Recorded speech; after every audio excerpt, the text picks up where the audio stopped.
right. Are we live? Is this happening? I think it is. I think it's working. I So think we're officially fantastic. live. Oh my gosh, Um, perfect. Perfect. so how many channels are we currently streaming to? That's the first question.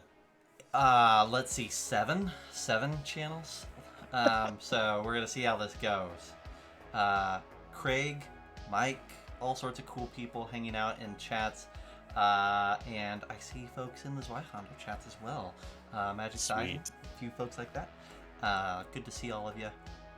Welcome, welcome, welcome, welcome. We're going to be talking about some Zweihander stuff, some really cool stuff this evening. It's going to be a chat, not an actual play, just a chat today, and we'll see how it goes. Yeah. Let's see. Let's just start out with some introductions real quick. If you're tuning in to the World of Game Design Twitch or YouTube, you know who I am. My name is Zach Owens. I do a lot of different things, wear a lot of different hats at World of Game Design.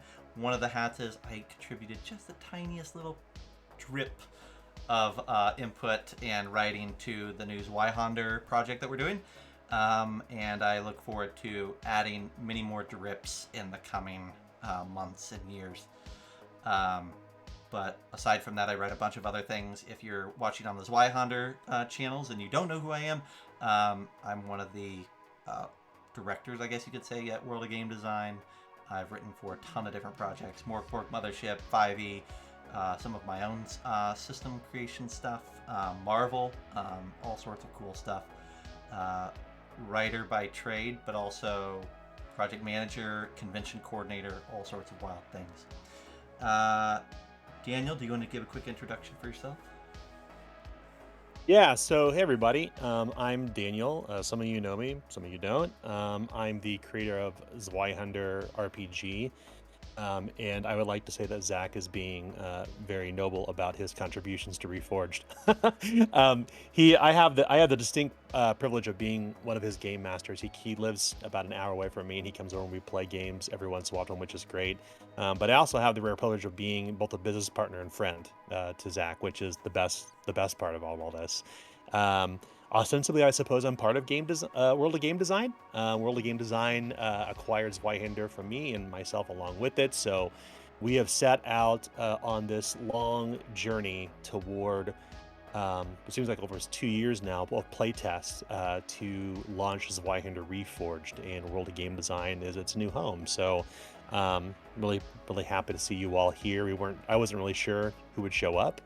I've never streamed live before like this, so this is my first time. Well, you'll get used to it really easy. So it's a good chat. Our chat is a chat that likes to harass and give folks a hard time. But I think you'll quickly learn it's only because they're the best chat, and it's a great time to hang out. So. How exactly can I see the chat window on Facebook? On Facebook, so on Facebook, you'll just look at the comment section on the live stream, and you'll be able to see the comments as they drop down through there. And then you'll have 2 different Twitch channels, 2 different YouTube channels, all sorts of goodness.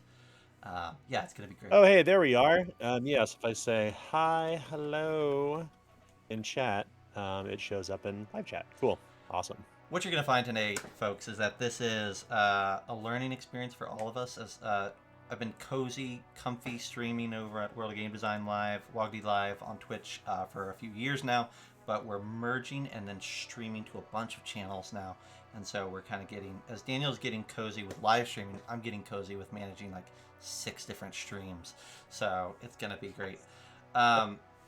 Yeah. So are you moderating as well? You're not only just running the conversation, but you're also moderating. That's right. We're gonna at some point we'll get professional and we'll get mods, but not today. It is not this day. History professor, if you want to check out the Zweihander channel, you definitely can. It's just look for Zweihander Fantasy Horror on Twitch, and that'll get you right there. Pretty stinking easy.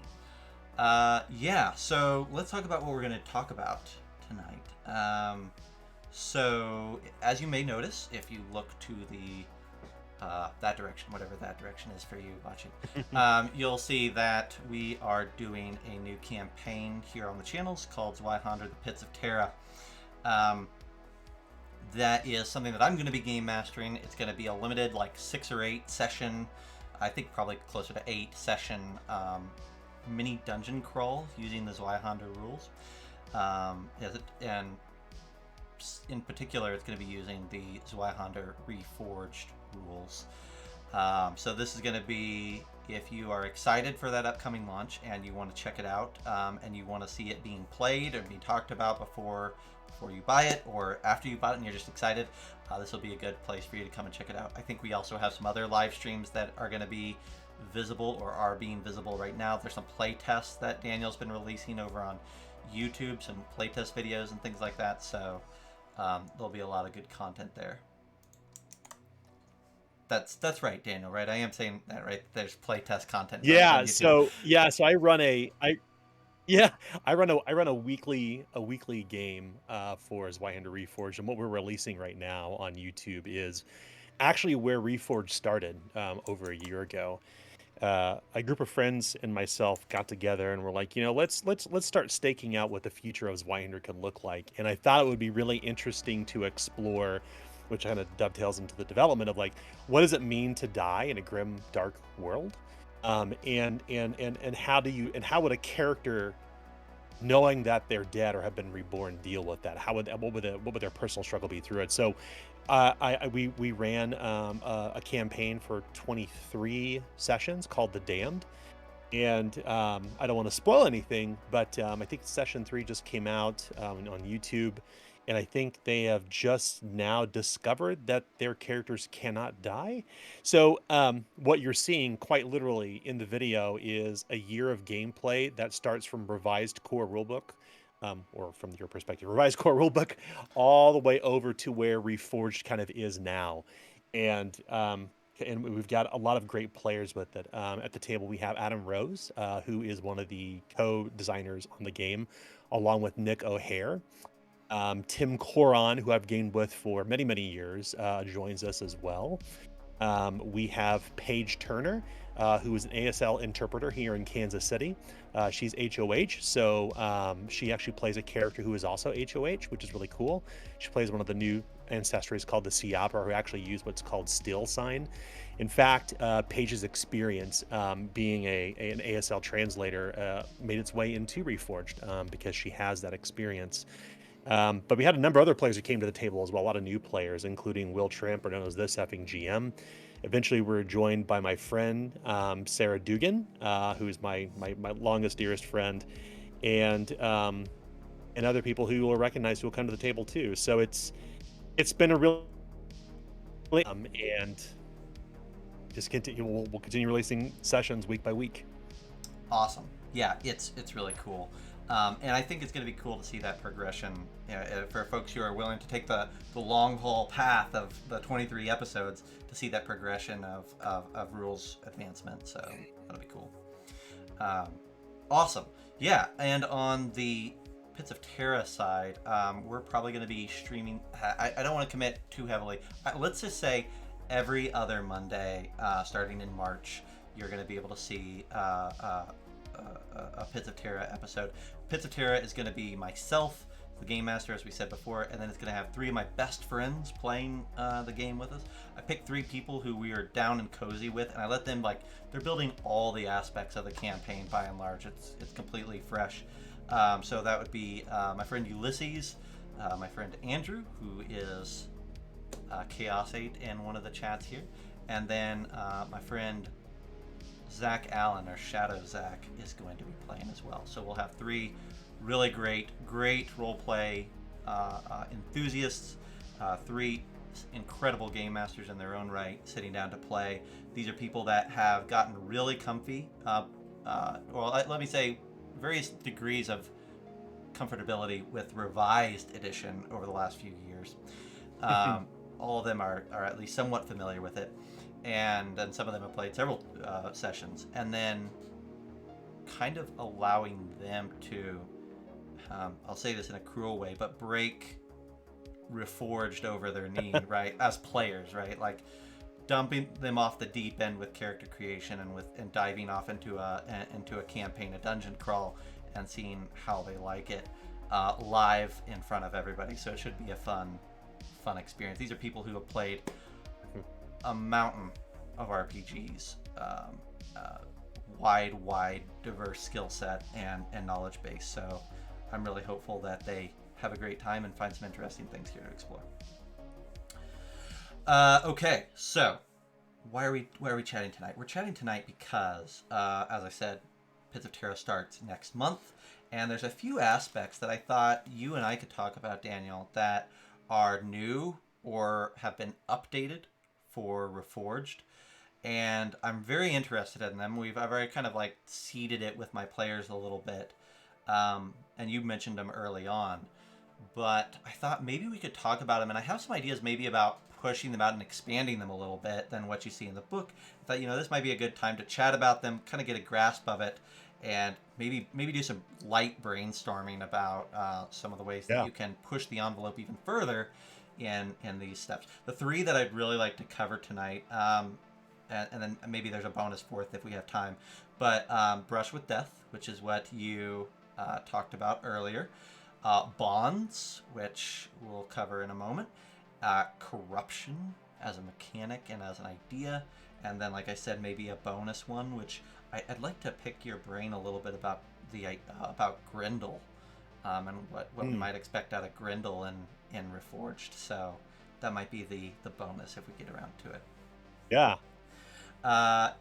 So we're gonna start with, though, there's a lot of aspects to character creation. You're picking your profession, you're picking all of these crazy things. How many professions? Is it like above 90 or around 90 that we've got in the core book now? Yeah, I think so. Originally in revised core rulebook, it ended somewhere around like 72 regular professions and like 36 expert professions. And one of the things we wanted to do in Reforged was really kind of reconceptualize what a profession means. So we took kind of a different approach. We kind of looked at, before it was like archetype is what defined what your profession would be. So you may be of a warrior archetype or a rogue archetype. But one thing that really always stood out about Zweihander was like, it's your character's upbringing that actually is probably the most instrumental during the creation of your character.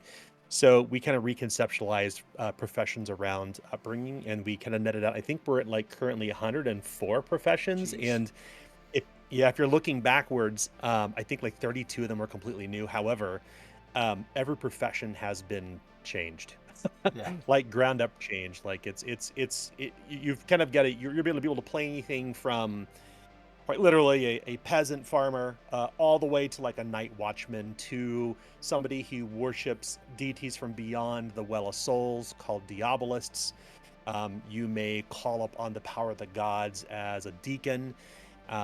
You could be a slave to fortune who is able to bend fortune to their whim through some of the roguish classes.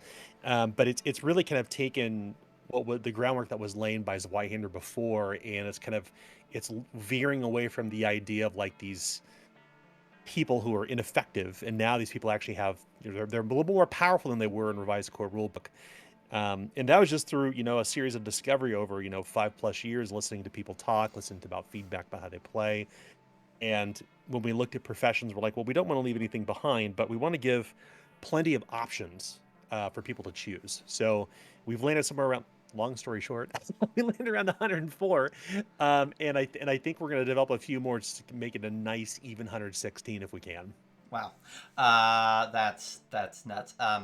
I did not realize we had crested over 100, so that's ridiculous. But the cool thing that I like, and what my players, the only piece of character creation or party creation that we've done so far, we talked about some of the new rules in Reforged, but we also had them all roll to see what upbringing they had. Because one of the things, and I thought about this as soon as I saw the initial list, was, holy smokes, 90, let alone 116 professions. There can be analysis paralysis at the table if you're having to choose between all of that. So, but handily, what you have done is basically said you roll your upbringing, or you choose an upbringing if you want to do it that way. Yeah.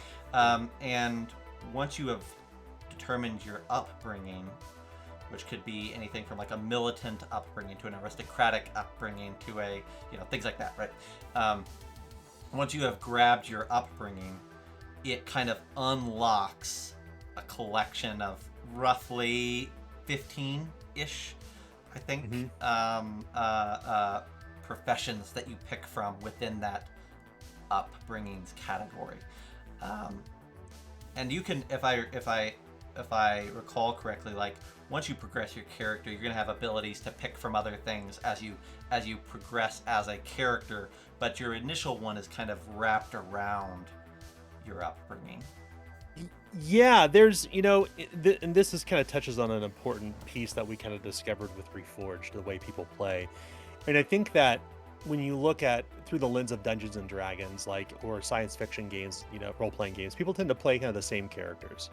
And one of the things that I think that Zweihander's always tried to do, maybe not done a great job with it in revised core rulebook, is to say, let's pull you out of your comfort zone. Let's have you try something you've never played before. And even more importantly, let's break down the barrier of entry to learning any new game. In this case, we say, let the dice decide what you start with. And as Zach mentioned, your character does start out in like with an irregular profession. However, you're generating a life path. It's really less about creating a character, and you basically start from birth through their life and then all the way up to the point where they died. So or may have died.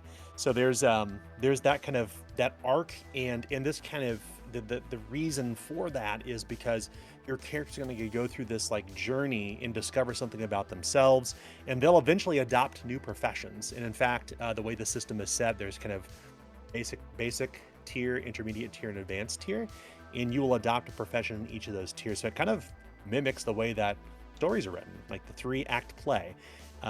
There's a reason behind that, and it kind of drives toward the narrative of that your character is growing and learning and facing a lot of terrible things. So your character will gain new professions, gain new abilities, and it's all layered on. So basically, if you compare it to D&D, it's a multi-class system where you carry forward all your abilities without losing your power if you decide to switch to a new profession. Yeah, I love, and I love that you called it a life path.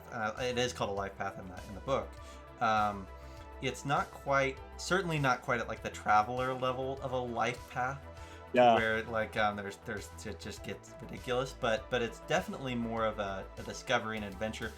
Most of it's built into tables, right? And the intent is that you're rolling, or at least that's the implied intent when you offer things on tables.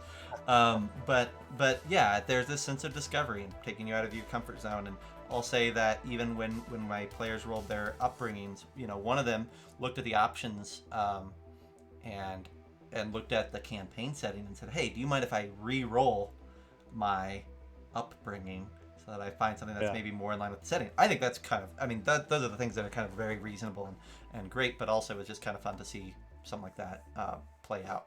So anyhow, I'm really happy with that. So you build your life path. At the culmination of this life path, though, is this brush with death, right? And the when you hit upon this brush with death, we kind of had some elements, ideas around this in revised core book, where you had ideas about your dooming, and you had ideas about I don't think you called them this, but scars basically, and things that you would have picked up along the way. But that has now kind of been wrapped around the idea that I think what the kind of core principle or the core idea that's put forth is that sometime in the last year you died, and you were woken up for whatever reason, and that death and rebirth did not leave you unscathed. You carry a scar, and you carry a memento, and you have a memory here, but you're a character who's been kind of, because of this moment, been yoinked out of everyday normal life, whatever that meant for you, and now you're a survivor. What does it mean to be a survivor? Yeah, well, you talked earlier about Traveler, about you could literally die during character creation, which I was always really fascinated with, this idea of like what happens if you create a character that dies during the Traveler. When in Traveler you just have to roll a new character, but I thought it'd be really interesting to explore this idea of like subverting what the dooming was. And this is kind of an old Warhammer trope, right? So it's you roll your season of birth, you roll your dooming, and it's going to determine the way you're supposed to die. And that's a great role-playing tool, but I thought about what actually if your character had a near-death experience during character creation, because that really becomes the catalyst to set them off on an adventure. So you may start as a character, but by the end of character creation of your life path, you become a survivor. And a survivor is somebody who's literally walked away from this near-death experience, and they have this almost magnetic pull to other survivors, other people who went through NDEs. And this kind of plays off some really interesting tropes I feel around storytelling, where people who have gone through really terrible things kind of come together, and then they form these really strong bonds that transcend the metaphysical. Like it becomes a draw. So in a lot of ways, it's a way to avoid some of the tropes of you all start out in a tavern, you're adventurers. Instead, you're these people who are survivors who've been yoinked out, quite literally, from your previous life. And now it's like you're all trying to carve out your destiny or find answers or find some catharsis. And it kind of goes back to the idea of like a survivor is somebody who has lived through something traumatic, and they have developed strategies to deal with that trauma, and they are in that strategies are emboldened by the fact that they are gathered with other survivors. So it really kind of creates a reason for being for your party, that I think, kind of takes what at least it was taking some of the experiences at our own game table here in Kansas City and saying, what if we mechanize this? What if we actually kind of were able to kind of answer the questions that every GM has, which is, why is everybody together? And through that process, as a survivor, you then kind of develop one important bond during your life path creation. Mm-hmm. And I think it's worthwhile saying here, like, and I think we're going to get to the first part of Pits of Terra here, but one of the things that I'll note is that these brushes with death aren't, they can be as simple as like one of the brushes with death I think that's listed in here is like you walk out to your front door and just in time to see the shovel come aimed at your head, right? And that's the lights out moment. Another, but so there are, I mean, call that mundane if you will, but there are mundane-ish moments of death there. But then there's other things like your own shadow comes to life and hunts you down in a forest, or you're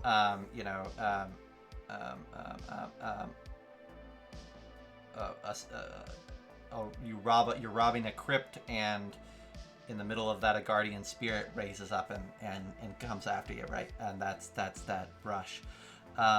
So it's, I think though that the overwhelming number of these and the overwhelming idea here is that it's one of the things that I like here is that you're rolling on a table, and it's not meant to be, I don't think, when I look at something like this, and each one of these is like a sentence long, it's meant to be like a moment that is not fully determined. We're not asking, you're not asking us to figure out with Brush with Death, write me 5 pages of a story about how you died, right? That part of the discovery is what's the context of this, and how close was that brush with death? Was it a full death? Was it or was it a true death? Are you truly brought back? Like, there's a lot of questions that it raises being called a survivor and having this moment. My question comes down to like, as I prep a campaign, and I think about the best adventuring parties and how adventuring parties in the past, like the ones that seem to jive the most.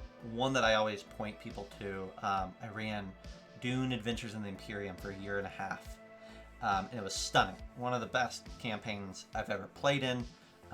Ran hands down, just fantastic. And one of the things that I attribute to that is that it has house creation at the beginning. Before you make characters, you create a house. And I don't want to spoil things, but I think you're noodling with some of that stuff in upcoming projects for Zweihander. But so you're doing things like naming your house, creating a house motto. You're determining your home world, the details of your home world, descriptive traits for your house, what type of house you are, what size, right? Are you a nascent, a minor, a major, a great house? What domains does your house latch on to? Are you kind of what industries do you capitalize on? Where do you make your stand? What secondary domains are you tied to Yeah. that maybe lurk underneath the surface? And then it pivots and it says, give us some NPCs for your house. And then it says, hey, give us, and you work together as a group and you build NPCs. And then it says, hey, now do a lot of that same stuff, but for your foil house, your enemy house, your opposition. And by the time you do all that as a party, like you have this singular vision of the cause, right? What is the house's cause? What are we pushing towards? And I adore that. I think it's really great. So when I was thinking about Brushes with Death, and then immediately following that in Chapter 3 is Bonds, and I was thinking about when I'm putting together a campaign like this, one of the things that I immediately said is how can we turn Brushes with Death into a group event? Or is that counter to the point of a Brush with Death? I don't, that's an interesting question. I agree. I think that the way that Dune kind of that the character creation in that, where you're creating not only your character in your house but your rival house, like it kind of invites this collaborative storytelling point, right? Where you all kind of get to have a say in like why the reasons to be, right? I think that I don't know, I've never really thought about Brush with Death as being a collaborative thing, although I don't see why it would run against it. In fact, I would say that, maybe the Brush with Death in some ways is a way that some of these bonds are kind of formed.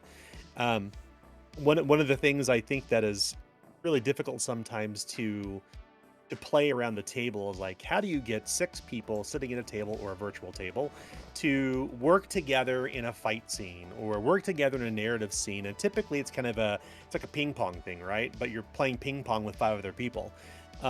The bond system allows you to create a bond with one person in the party, and that becomes kind of your buddy, right? That becomes the person you could always like rely on, and it's a great spur for storytelling. It's a great way to conceptualize how characters interact, and that kind of becomes the way that you bring those players together, I guess, to some degree. But I think it's really interesting to explore this idea of like, what if the Brush with Death was shared between the party? It wasn't individual on the character level, but it was something that collectively happened to everybody. I almost think about what is that Quentin Tarantino film, The Western, where they all kind of end up Yeah. in isolation. Yeah. I know. Yeah, What so you're like, talking about. yeah, all these people come together and then something happens to them. And I think that's a really interesting idea to explore for Pits of Terra. Or really any Zweihander game for that matter. I've never really thought about this idea of like Brush with Death being a collective thing, but it's I think we need to tug on that string a little bit in the development cycle, because I think that'd be a really interesting way to shape a story out the gate. Yeah, it's the same thing. Like, so we'll talk about another RPG here, because that's what we're doing. Morkborg is a fantastic game, and I love running Morkborg. But one of the things that people ask when you sit down to play is, how can you turn Morkborg into an actual campaign game? Because it's great for one shots, but character motivation is a hard row to hoe in Morkborg, right? Because it's like the world is ending, everybody knows it. So why are you still taking missions? Why are you still going on adventures? Why are you still doing quests? And so finding character motivation is sometimes asked to be a personal thing. Well, then in Morkborg, you're also playing, by and large, a group of assholes for the most part, and so, or weirdos, or however you want to call it. And so it's like, well, how do you get that nice, connective tissue that is necessary for a longer campaign? Even if you're bad dudes, you gotta have a connective tissue if it's gonna be enjoyable over more than a couple 3 sessions. And so, one of the things that I think can help is, let's give everybody some shared experiences, and let's get them all on the same foot motivation wise. And so when I saw Brushes with Death, I'm like, this is another game where, it's grimdark, it's dark fantasy, it's not pleasant necessarily. There's certainly horrific elements. So how do we make sure that the struggle largely comes from the party versus others, as opposed to party on party? And to me, it's like, well, here we've got some tools here. I think it'd be really cool. And you could take several of the ones. Like you have one about like you're around a campfire at night and you get jumped by vagabonds. And that could be one of your Yeah. first ones. That could very easily just whoop, you could just expand that out into your whole group of travelers gets jumped and, you know, you wake up the next day or 3 days later or whatever with dried blood around your necks and you know, uh destitute. I'll tell you, in the Damned, when we played our first session, I kind of set my players up. They didn't really know what to expect. I didn't tell them that we were going to do this like Souls-like type of game. I said, what I want you to do is we're going to create characters together for a game, but I'm not going to tell you anything about the story. I want you to create anything that you want, any sort of character you have. And I said, one thing I want you to do is I don't want you to think about your character's backstory at all. And it kind of threw them for a loop. They're like, well, wait, we always think of backstory. How do we join together? Like, is an example in previous campaigns, like we've used Arrested Development, the television show, as like a step-in for how we have character relationships. We would create the Job, and we create the George Michael, and we create the whatever else. But in this, I was like, let's not create any bonds together. Let's just create characters independently together at the table. Let's create them independently. And when they wake up in a crypt together, not knowing each other. And they have no idea how they got there. They have no memory of their past, save for like a few things on their character sheet. And the story kind of began to progress as they began to discover the world they were in, a little bit more about themselves. And I think that's a really interesting way to start a campaign. I mean, not from the perspective of an amnesiac, because that's kind of an overplayed trope. However, I think there's something interesting about this idea of life path as a way to create like the backstory, so to speak, without having to write like a long 5-page thing. And then this brush with death being perhaps something that draws everyone together. I love the collective idea behind that. It goes back to, it's like extraordinary things happen to ordinary people, and that's a lot of fun. It's to me, like as a gamer, like I grew up on D&D. I appreciate D&D, but the type of fantasy that I enjoy is like everyday people struggling against extraordinary circumstances, and not people who are going to change the world, but the world is going to change them. And that to me is like, as a role player, it's what I enjoy playing. It's also what I enjoy writing. So this idea of Brush with Death as being a unifier to bring the survivors together is, I think it's a really clever approach. I'm really looking forward to learning more about Pits of Terra, because I only know a little bit about what you told me, but I know some of the players, which is I'm very excited to see play. I love Ulysses and Andrews and Zach, so it's going to be really cool to watch, because this will actually be the first time I've ever seen anybody play Reforged outside of our home game group. Like we've had like play testers. We have 3 play test groups, but they've played independent of one another, and I've never watch their games. I just get like rounds of feedback. So it's going to be really interesting to see Zweihander veterans who you game with, who are your friends that we know and love, and to see them kind of like, to your point, like try to break the system over their knee to kind of see how it changes the dynamics of play. That to me is really interesting. It'll be really good, yeah. And just to give people a little taste, if you aren't familiar, you shouldn't be familiar about Pits of Terra at this point. But just to give you a little taste, like, so one of the things that we're doing in the Reforged core rulebook is we've got these what are called campaign seeds. And maybe you have a different way of calling them in the book, but that's the idea, right? Is that they're a few thousand words talking about what a campaign could look like, really what a setting could look like, more than a campaign as far as like a story arc. And I don't want to spoil any of the others that are out there, but we've got a bunch of them. We'll put it that way, and they're wildly different. And Daniel's prompt when it came to this was basically like, take what's in the core book, the material, and the professions and the bestiary and all that stuff, and wrap a new setting around it, and kind of interpret it through a different lens, and let's give people ideas about how they can put all of these tools to use in different visuals. And so Pits of Terra is a apocalyptic, like a post-apocalyptic setting. It's fantasy, but it is set on a far distant Terra. So it's kind of got kind of got its roots in several different things. I think you brought up Mad Max, which I think is very, very obviously a reference. Obviously, there's like the Silo series, which is kind of an accidental reference, but there's some cool stuff there. Um, just think about an idea where, and really, Pits of Terra came about because of this campaign. Really, the campaign or this live stream idea of doing a Zweihander live stream built into and doing as a dungeon crawl turned into a campaign. Because my question became like, what does a dungeon crawl look like for Zweihander? And what does a dungeon crawl look like in a post-apocalyptic setting where humanity is largely driven underground, and where there's all sorts of mutants, and the danger isn't necessarily in the tunnels and caves and safety bunkers. That's where humanity is surviving, but it's actually in the upper crust of Terra and in the mountains and in the chasms that ripped open during the event, several hundred years ago.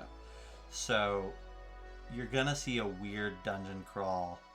You're gonna see some weird loose references to like our Earth, but in such a far distant idea of our Earth that they're gonna be loose and vague. And then you're gonna see a lot of supernatural influences. The dungeon itself, by player choice, is going to be and this kind of gets us to our third piece of this. The players, as we talked about all the new things for Reforged, they really hit upon your new take on corruption and really overhauling. I say overhauling. Let me rephrase that to streamlining the corruption system. And they said, we really want to. It's so hard with things like corruption in this game, or shadow in the One Ring as an idea, or darkness in other games is maybe what it's called. With this idea of a force that impacts the characters that the players have to contend with, but that can slowly eat away or at them or transform them, in vampire to your humanity, right? And they said, what if we were in a dungeon where corruption could be a focal point? And so, whereas maybe in other places, it's going to take a longer campaign to see the effects of corruption start to compound and build within a character. There's opportunities to see that within an 8-session game here. I love that. So we're going to do that, and we're going to do it with a Grindle-based dungeon. All that said, talk to me about what I have my own opinions about corruption and where it's gone, but talk to me about corruption and what the vision behind corruption, because you say corruption is tied to the Vault of Night and demonic influence, but is there more surrounding this idea? Yeah, and I think in order to kind of give the appropriate context to this, I think we need to also understand kind of where corruption started in revised core rulebook. Those who have played the older version of Zweihander know you kind of have these two tracks, order and chaos alignment, right? And it's a tug of war as you kind of like suffer corruption for mostly morality-based choices, but also kind of like truly like malignant dark forces. It kind of pulls you this way and that between these two very distinct personality traits. And in looking at Reforged, we kind of we removed fate points because death is a player choice. So we're like, well, what can corruption serve as? Well, we kind of went back to, what it was intended to be, which is like this kind of innervating force that exists from beyond the stars. We say that in the world of Zweihander, the unknowable, those that are, the things like the very H.P. Lovecraftian, like things that are from beyond the stars, or demons, or however you want to call them, these entities are collectively called Beyonders. They are able to penetrate the material realm through the ethereal veil at times, and it manifests as corruption. And these focal points of corruption are the things that quite literally change people physically and spiritually. I love Japanese folklore, and in a lot of Japanese folklore, a lot of monsters like Oni and like Kitsune and other creatures actually are people, and they're mostly metaphorical, right? They're metaphors about like people who do terrible things become monsters. So I thought it'd be really interesting to say, okay, what if corruption was less about this idea of like you gain disorders, like, which is the way it was in revised core rulebook, which is a fun way to do it, but it's not the best approach. It's like, what if it actually kind of changed the person itself? So corruption kind of became that thing where it kind of your character almost in some way devolves and becomes the monster. They quite literally become the things that they're fighting. Well, and it's also like just before you go any further, like the idea of we're not pulling, because it's very Warhammer. It's a very like traditional RPG thing. This idea of there's a pull between order and chaos, and you're kind of in Zweihander there's this scale, right, and you're the slider, and you're going back and forth between how closely are you aligned to order versus how closely are you aligned to chaos. And in this, we said, hey, like we can communicate that, but as opposed to it being a pendulum swinging thing, it's you're just accumulating corruption points, and once you hit 10 corruption points, you gain a malignancy, and then you reset to corruption points, and you like malignancies are the way that we communicate it. And so somebody that doesn't have any malignancies is someone who hasn't had a heavy influence of corruption that they've kind of been beaten down by, or that they've embraced. And I think that we can just assume. What I like about it is that it kind of says, hey, we're assuming that the average player character when they start out is a person of order. If you wanted to like rephrase it that way, it's a person that's, because they're a free peoples and because they're not people from the outside, they're not demons or whatnot, that their starting point is as close to pure as any human is gonna get. Yeah. And it's really just, it's outside influences that are gonna badger them the rest of the time, which I really like. Yeah, I like to think about that in the sense that, like, because you do kind of create these ordinary people, as they go through these extraordinary circumstances, they will potentially be called to their worst selves, their worst wiles, right? It's like when given, it's like the whole Peter Parker thing, with great power comes great responsibility. What happens when you give people great power, but they're irresponsible with it? Well, you end up with supervillains in comic books.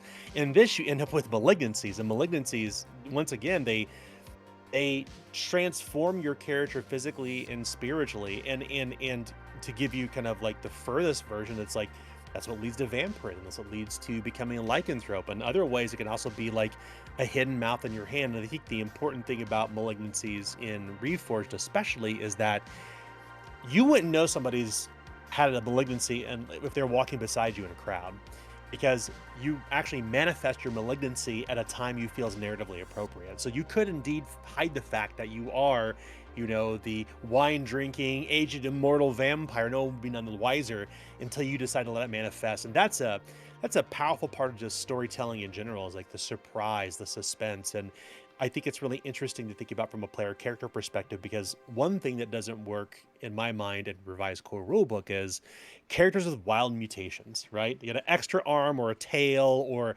mouth that melts food. Like, to me, like, that's fun, but the problem is that you can't really play a character long term that way. Instead, malignancies, corruption that leads to malignancies says, well, you actually have this malignancy, but you have to keep it hidden. But when you feel it's appropriate, you can manifest it for 6 hours, and it gives you a significant mechanical benefit. And it's also the way it's positioned in the book from a mechanics perspective. It says you as the player can conceptualize what it really means when you manifest this power. So I think about Vampire Hunter D, right? The Dampier. He has this like talking hand in the middle of his mouth, in the middle of his hand, that you wouldn't see, and it talks to them and communes with him. I think it's really interesting to think about where it's hidden until he shows it. So when malignancies were written, and this is to credit to Zach and Shadow Zach, I presented this kind of very short list of 25, and they're like, we could totally blow this out and make it even weirder. And I was like,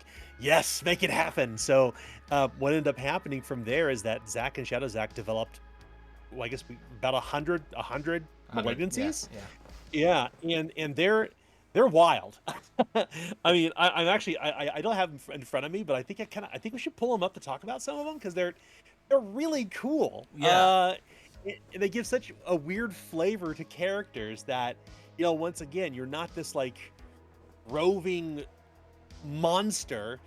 that's this riddled with mutations, but this malignancy is like the silent power you have that's kind of beneath the surface. Like, as an example, there's one that has like bloody bouquet, pungent red roses with poisonous thorns grow unbidden from your flesh. Like, that's just crazy to think about. It's Like, you could gross. just literally Yeah. bursts with roses and thorns. And they're all very, and I think that what's really cool about what you and Zach did too is like these don't follow the traditional like mutative horror tropes at all. They're all really weird, and I feel it's probably inspired by the both your guys' collective experience with Merkborg. Well, Is what it's when I see it. it's Morkborg. It's and I'll say before we I'll say Morkborg. It's also Zach is a horror savant, and I'm a body Yeah, horror enthusiast. So like it was the right spot for us to contribute. But I'll also say that like one of the things we put these together, and as we were talking about them, I think I talked to you about this too. I said like we don't want anything that like it's in a traditional is the wrong word, but in a less of today's age RPG, this is where you would put, oh, you get a hunchback or whatever, right? yeah, Or you gain a sixth finger on your hand, right? Which are things that actual people have, and that they didn't do anything to yeah. deserve those, or what, or and if they embrace them, that's great. It's part of being a human. We're trying to do something about not being a human anymore, right? Yes, And so yes. that was one of the key pitches. Is like, if a human can have this in real life, for good or ill, it shouldn't be in here, because there That's should right. be That's exactly people right. in Zweihander that have different bodies than we have, and that should be okay, Hmm. and that shouldn't be looked down upon. Oh well, you have this hunchback, and there's a hunchback over here, so now we're pointing to this regular person who did nothing wrong and saying that they're Yeah. influenced by the abyss. So um, yeah, so I'll say one of the things that Zach kind of put us onto as we were developing these, so I'll give him some commendations here. Um, in the revised core book, I don't even know if this made it over into the new one, but in the revised core book, you had 5 demon princes, one of which was the outsider, Hmm. right?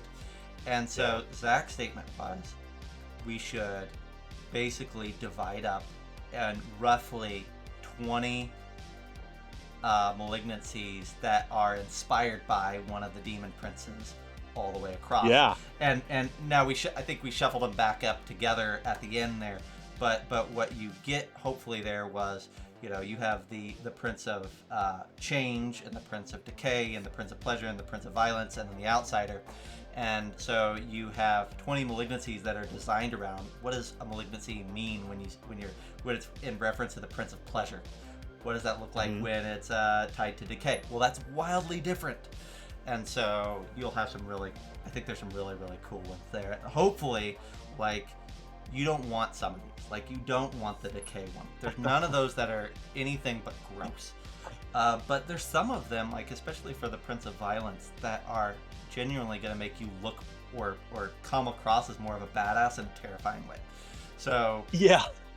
if you are one of those people that embraces corruption as part of your character, which is an iffy proposition, but if that's the way you want to do it, like, you're not heading down a path that's going to make your character suck. There's a chance of that. That's right. Because That's right.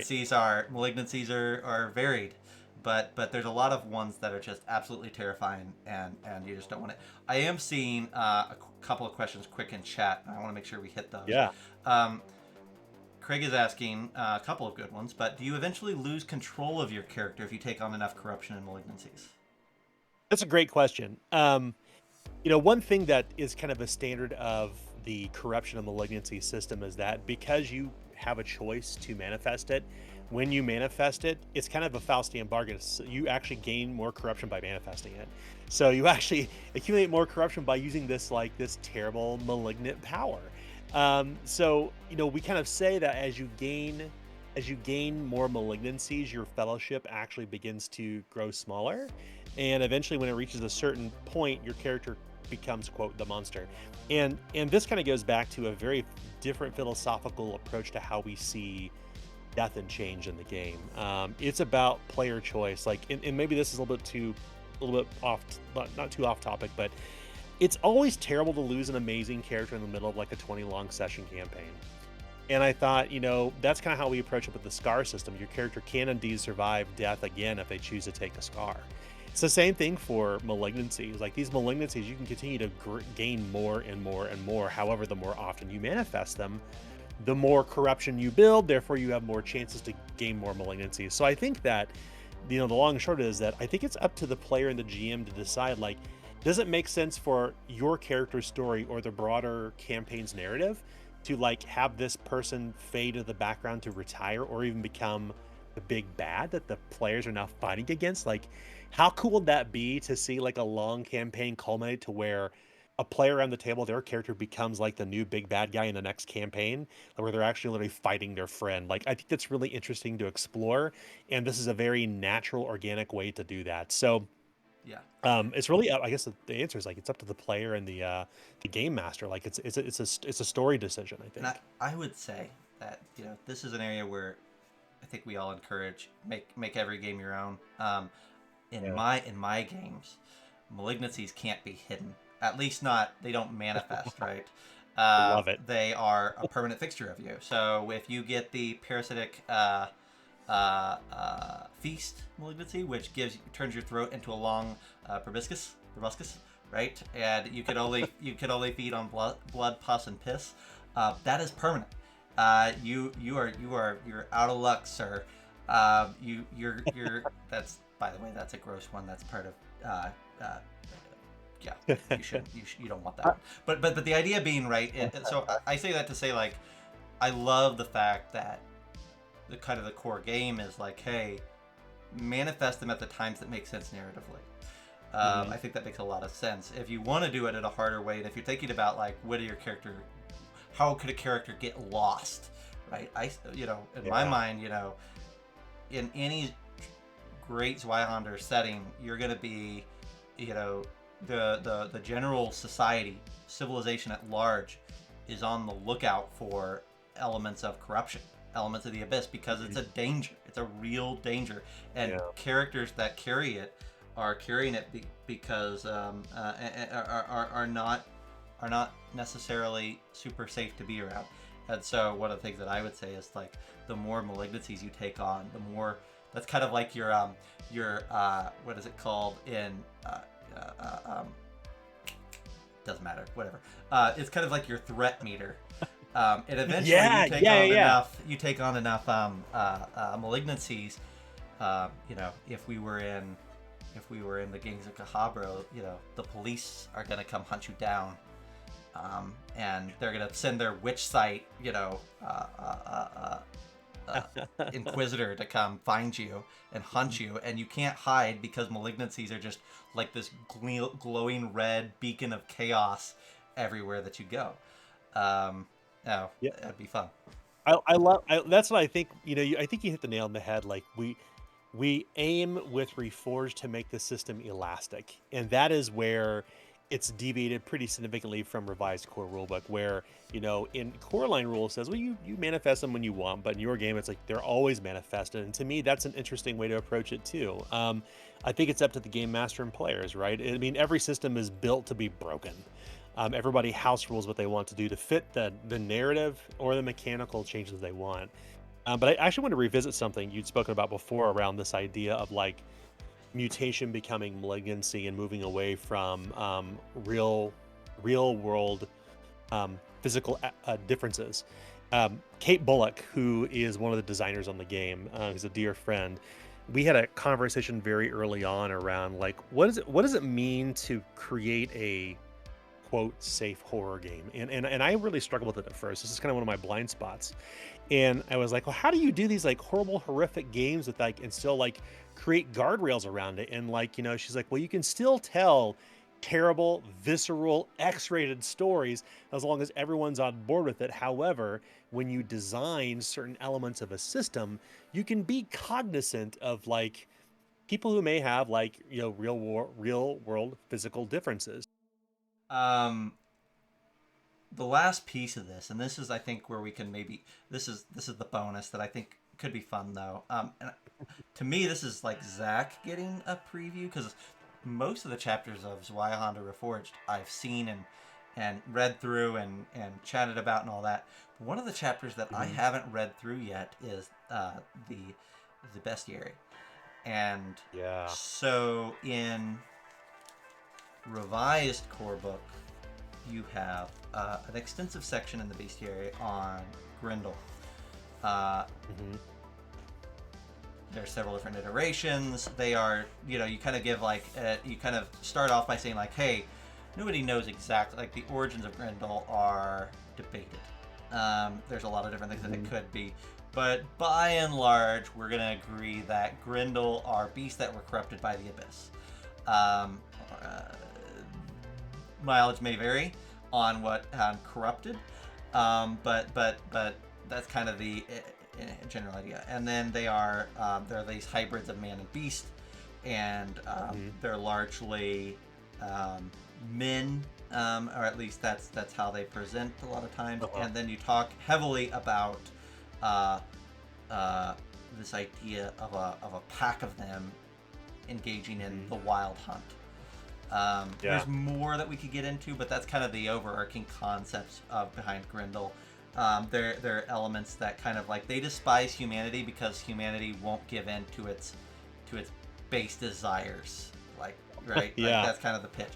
Is all of that carried forward? Are Grindle seeing a change? What can we expect on that little bonus? Yeah, so this kind of goes back to one of those things like how we want to like improve the lore. And, in a lot of ways, the big part of the reason why Reforged, of many reasons, is that we have a lot of these kind of traditional tropey connections between the bestiary to Warhammer, to Maelstrom, to RuneQuest. I mean, Warhammer owes a lot to RuneQuest, owes a lot to Maelstrom, as does Zweihander. And when I was thinking around like what these ancestries look like, because they've been rehabbed ground up completely, and I thought it would be really interesting to explore this idea of, at least in Coreline, Reforged says, well, humanity is the most populous ancestry.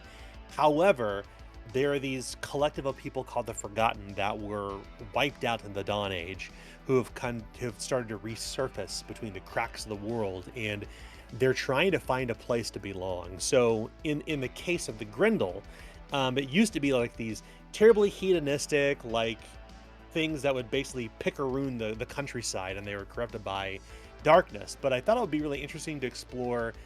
Really, this kind of goes back to like kind of some deeper like Polish folklore and such. Like, what does it look like to take a Saturnine type Shakespearean type of creature that is capricious by nature and revels off of vice and ritual, and turn them into people who basically, they contemplate their belly buttons. Like, these are like these 1970s hippies, and they're non-committal. They're very non-committal, and they live among nature communally. However, they're also very easily susceptible to corruption.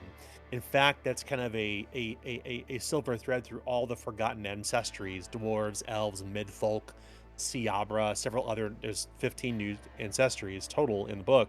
But the through line is that they're all very easily corruptible, because they don't have the strength of ages behind them, community and knowledge and such. So Grindle have kind of undergone this transition in this new storytelling, and it does kind of lean toward this idea of these animalistic people who were trying to find a place to belong, and they only know like morsels of their own history, and that morsel of that history is among their people. There's a thing called the Wild Hunt, and the Wild Hunt is quite literally a nomadic group of creatures that could look Saturnine, they may look goat-like, they may look beast-like, cow-like, bovine, whatever it may be, but they're not monsters. They're people with different experiences who are trying to contend with this kind of newfound, like, they've come out of isolation. So what does it mean to like be a Grindle in a society dominated by humans? And that is kind of the big shift in narrative overall in Reforged, is that the mythology behind all of the creatures in the bestiary is actually positioned that way. It draws deeper from my favorite book, which I have right off screen here, Bullfinch's Mythology, which I think is just a rich book of folklore that you could draw for any RPG. But they've been reconceptualized, as has a number of other ancestries in the book. And even when you find them in the bestiary, when you find them in the bestiary, they're their worst versions of themselves, right? Yeah. They've been corrupted and they're riddled with malignancy. So we're not putting anything in the bestiary that you would necessarily want to make friends with. We are including lawyers as in the bestiary, coincidentally. Nobody likes lawyers. Shout out to my lawyer. Thanks. Anyway, we're putting things in the bestiary that actually make a lot of sense to interact with. And I think from the perspective of the Grindle, we're going to lean really heavily into what these navel gazing, like hippie animals, like what happens when they give into their worst wiles, and they become almost like a Manson cult. And that to me is a really interesting way to kind of re-explore, if you will, this lore behind the Grindle, and that they become quite literally like these cult leaders, and they attract people to them because they are divine, so to speak, in appearance. They are animalian, like the way that humans view gods, and they become like this kind of like this. I think about Legacy of Kain Soul Reaver, like where all the vampires are like seen as like angels, but they're angels of death. Like I think it's really interesting to think about, like, what if you took what if you took Charles Manson and merged it with like the idea of like a super corrupted Grindle? What would a cult look like that's led by something like that? So Yeah. the Grindle you'll see in the bestiary will be kind of like that. Yeah. Oh my gosh, I like that a lot. Um, the so that kind of lets us play around with a little bit, like what does a setting do? What does these setting hooks do Yeah. in Revised? Because what you'll see in Pits of Terra is that because this is an Earth inspired setting, everything was human, but through a variety of things, including probably, though it's never said, like a nuclear war, and certainly a Mutant Chronicles esque, like, birthing of the abyss from below. Like there's all sorts of mutations and evolutions of humanity, and Grindle live in the forest. And in our game, like you'll never see it set called North America or whatever, but in our game, like Grindle are kind of seeded throughout like the northern half of like the United States and into Canada. Like that's like those heavy forest areas, or once were heavy forest areas, now are just kind of desolate forest, husks and petrified trees and mountains. That's the domain of Grindle. So where I guess I want to point here is like, I'm super excited about several of the other settings. I just don't want to spoil them, but like all of these settings really take the same stat blocks, the same creatures, the same professions, and we're just reinterpreting the lore or some of the aspects around them to give you a different idea of like the stat block of the Grindle, of the various Grindles in the book. You don't have to change it all to really change what a Grindle can be like in your own setting. Very much like in D&D, where you have Eberron, which has a wide, like kind of what we talked about here. Eberron has a lot of different typically monstrous races that have been reinterpreted to allow for opportunities and for nuance. And and I think every setting can pick and choose what is a monster and what is a human, and what's the connective tissue, and what does it mean to be a creature outside of chaos. I think is a really fun way of looking at it. I always think about like the bestiary as almost like it's a list of ingredients, and you can bake a cake, or you can create pork chops, or you can go bake a pie.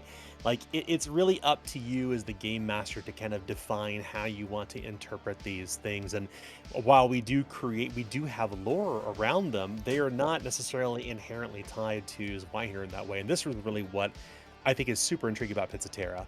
And in fact, to give a little background here, whenever probably about 3 months ago, I kind of challenged our World of Game Design friends and peers to say, hey, if you were to take Zweihander and reconceptualize it as a campaign, what would it look like? Zach turned his in first.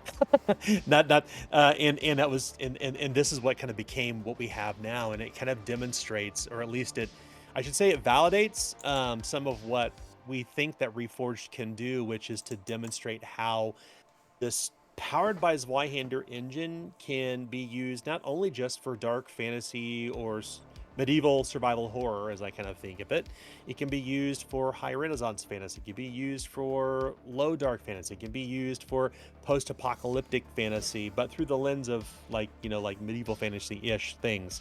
So all of these campaign seeds, in particular, the Pits of Terra, it does kind of take what I think is the foundation. One of the big reasons why Reforged is, there's a short list, and one of the items in the bullet point list is like, how elastic is this game engine, and how far can we take it?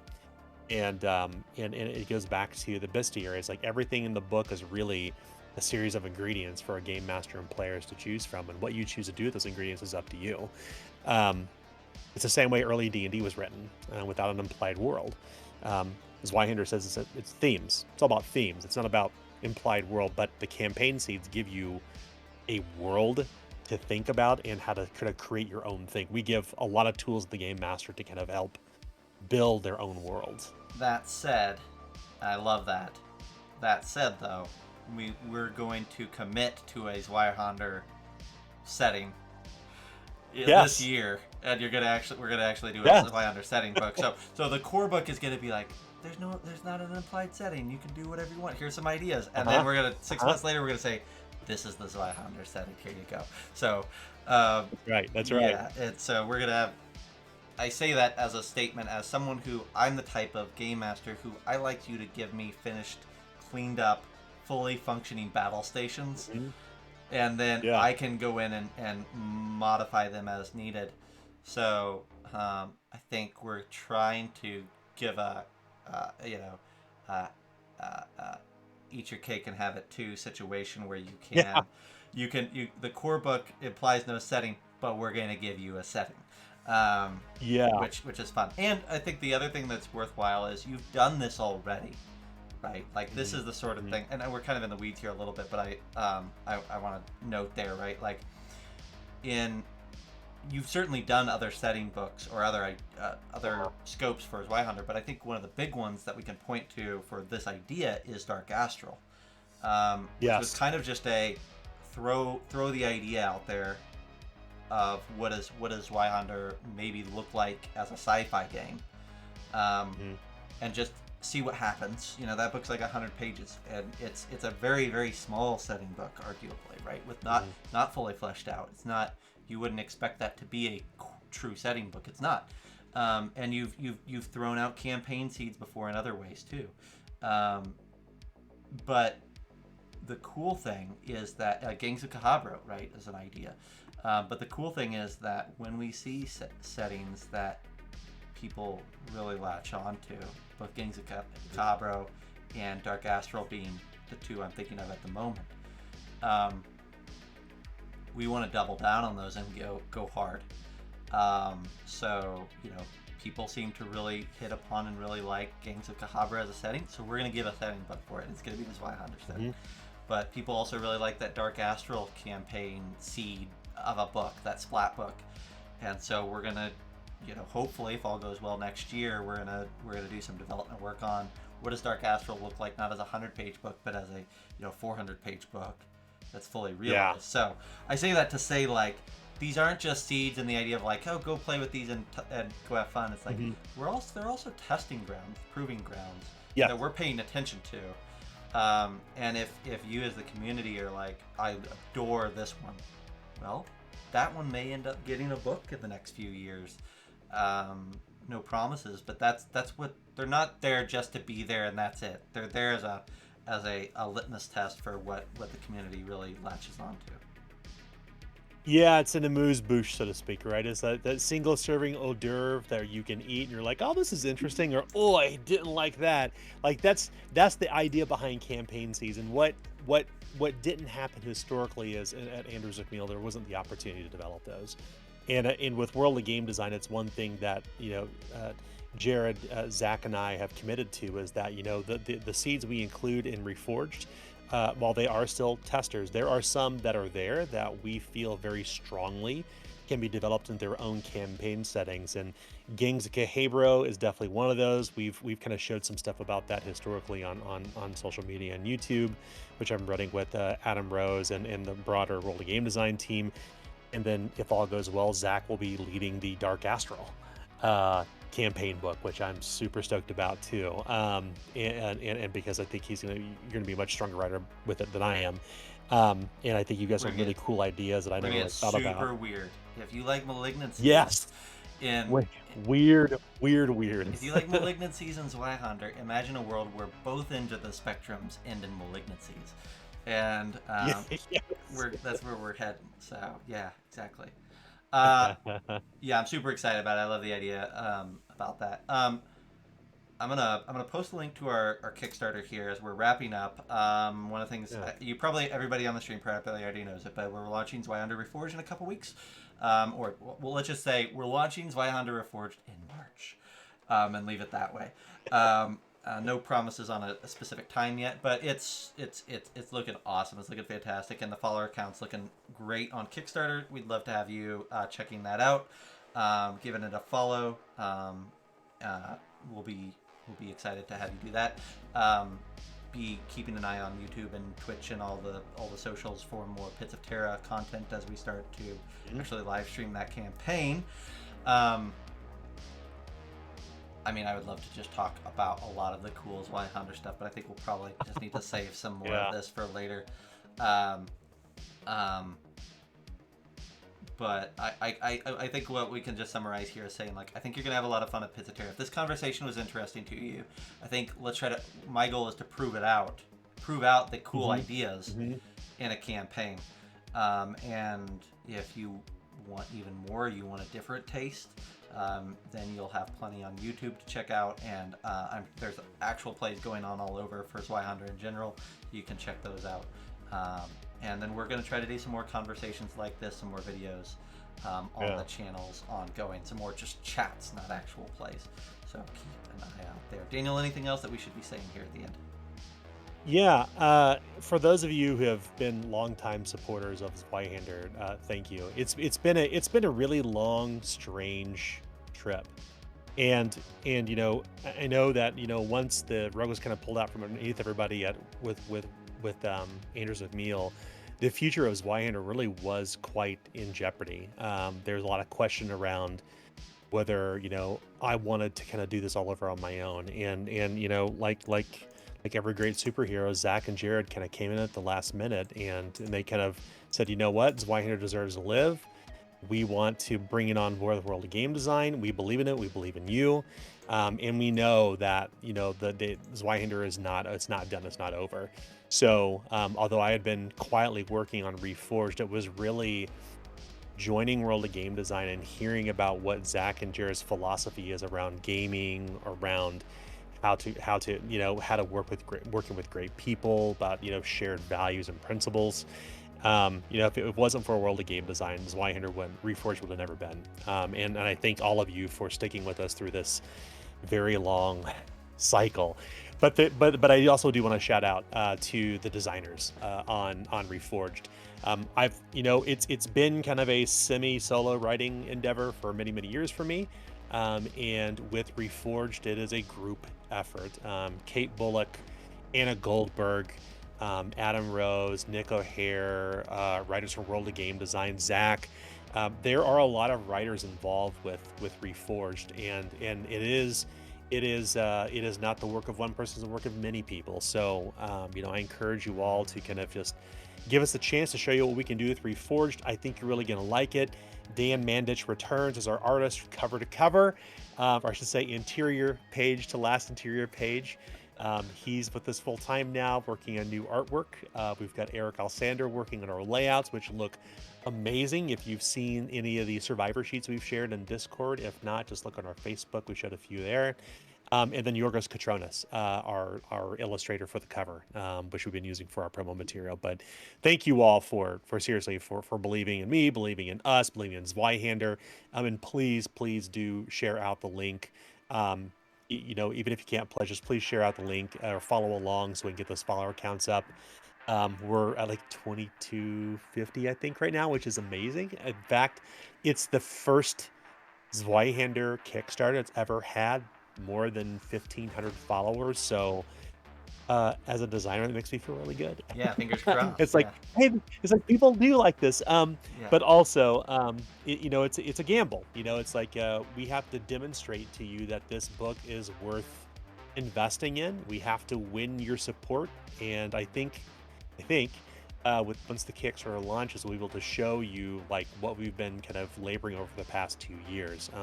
It's a pretty incredible product, and without Zach and Jared at World of Game Design, this would not it would not have come to be. So thank you for your support, and thanks for believing in me and believing in World of Game Design. We're really collectively excited to see what we can do with this game, and we've got a lot of big fun plans and a really cool product roadmap to talk more about as time proceeds. So thanks. All right. Well, we're going to get out of here. Thanks a lot, chat. We're going to see you hopefully in a couple weeks, if not sooner. Keep an eye out on Kickstarter. Keep an eye out on the different Twitch streams, and keep an eye out on socials, and we'll keep you up to date. Thanks a lot, and we'll see you next time.